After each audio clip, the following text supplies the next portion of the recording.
जय श्री साईं। साईं परिवार महादेव घाट रायपुरा आप सभी का हार्दिक स्वागत करता है बच्चों के साईं बाबा में। यहाँ मैं बाबा से जुड़ी छोटी छोटी कहानियाँ सिंपल तरीके से व्हाइट बोर्ड प्रेजेंटेशन के जरिए आप लोगों के लिए लेकर आऊँगा।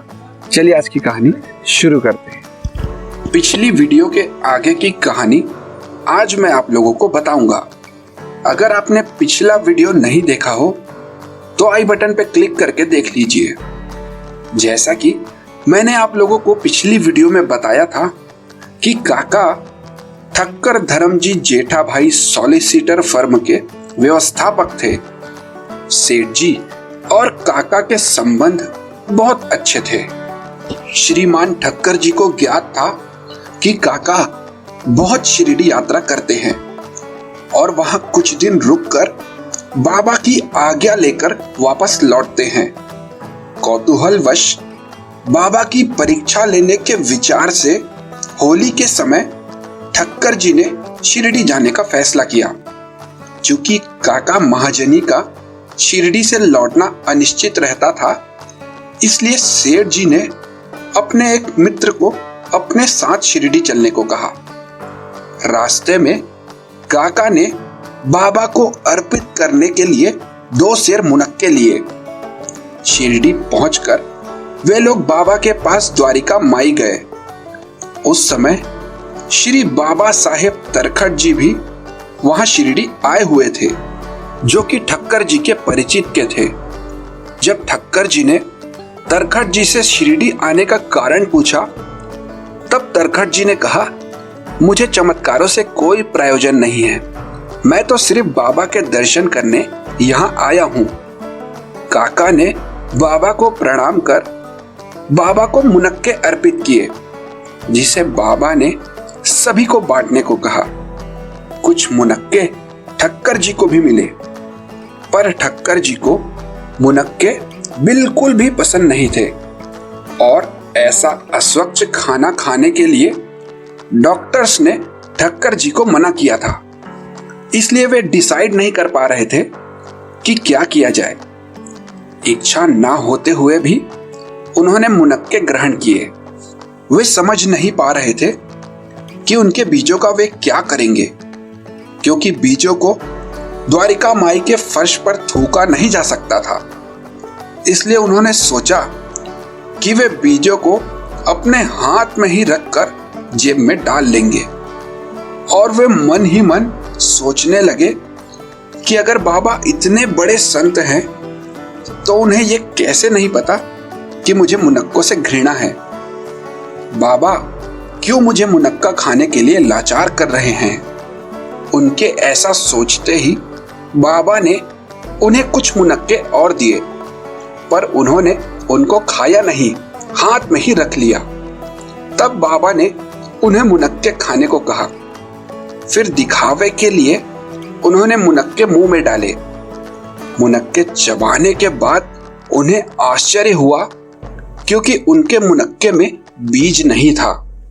वे समझ नहीं पा रहे थे कि ऐसा कैसे हुआ। अपना डाउट क्लियर करने के लिए उन्होंने पास में बैठे बाबा साहेब तरखट जी से पूछा, आपको किस प्रकार के मुनक्के मिले हैं? तब तरखट जी ने जवाब दिया, मुझे अच्छे बीजों वाले मुनक्के मिले हैं। ये सुनकर काका महाजनी जी के सेठ हैरान हो गए। वे समझ गए कि ये बाबा का ही चमत्कार था। उन्हें चमत्कार देखने की चाह थी, इसलिए बाबा ने उन्हें चमत्कार दिखाया। तब वे मन ही मन सोचने लगे, अगर बाबा सच में महान संत हैं तो अगली बार मुनक्कों को बांटने का सीक्वेंस काका महाजनी जी से शुरू होगा। उनके ऐसा सोचते ही बाबा ने फिर से मुनक्के बांटना शुरू किया और सबसे पहले उन्होंने काका महाजनी जी को मुनक्के दिए। ये सब कुछ देखकर अब ठक्कर जी पूरी तरह से हैरान होकर बाबा के सामने नतमस्तक हो गए।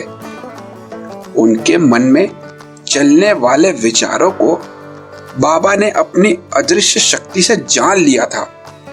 ये घटना बहुत ही छोटी सी थी, पर इससे ठक्कर जी समझ गए कि बाबा को सब कुछ पता होता था।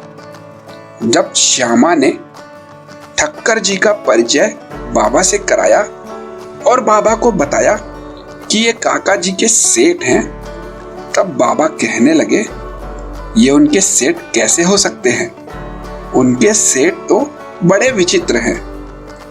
काका वहां खड़े खड़े मुस्कुराने लगे। तब बाबा ने कहा, एक सनकी मस्तिष्क वाला सभ्य पुरुष व्यर्थ ही चिंताओं में डूबा रहता है और यहाँ वहां भटकता रहता है। शारीरिक और मानसिक व्यथाओं से मुक्त होकर भी वो चिंता में डूबा रहता है। उसकी ऐसी स्थिति देखकर मुझे दया आ गई और मैंने उनसे कहा, अब अपना विश्वास एक इच्छित स्थान पर स्थिर कर ले। इस प्रकार व्यर्थ भटकने से कोई लाभ नहीं होगा। बाबा के ये शब्द सुनकर ठक्कर जी समझ गए कि बाबा ने ये जो कुछ भी कहा था वो उनके लिए ही था। बाबा की परीक्षा लेने आए ठक्कर जी अब पूरी तरह बाबा की भक्ति में लीन हो गए। उन्होंने बाबा को प्रणाम कर मुंबई वापसी की। काका महाजनी जी को बाबा ने श्री एकनाथी भागवत पारायण करने की सलाह दी थी। शिरडी की रामनवमी की कीर्तन में काका महाजनी हारमोनियम बजाते थे और जब कीर्तन होता था तब बाबा श्री काका महाजनी और कीर्तन करने वाले गायक को माला पहनाते थे। अगली वीडियो में मैं आप लोगों को संत कवि श्री दास गनु जी के बारे में बताऊंगा।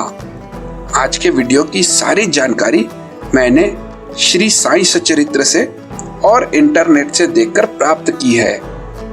बाबा की ऐसी अनेक कहानियां सुनने के लिए हमें फॉलो करें, सब्सक्राइब करें और कमेंट करके ज़रूर बताएं कि वीडियो कैसा लगा। चलिए अगली बार मिलते हैं बाबा की नई कहानियों के साथ, साईं बाबा के साथ। जय श्री साईं।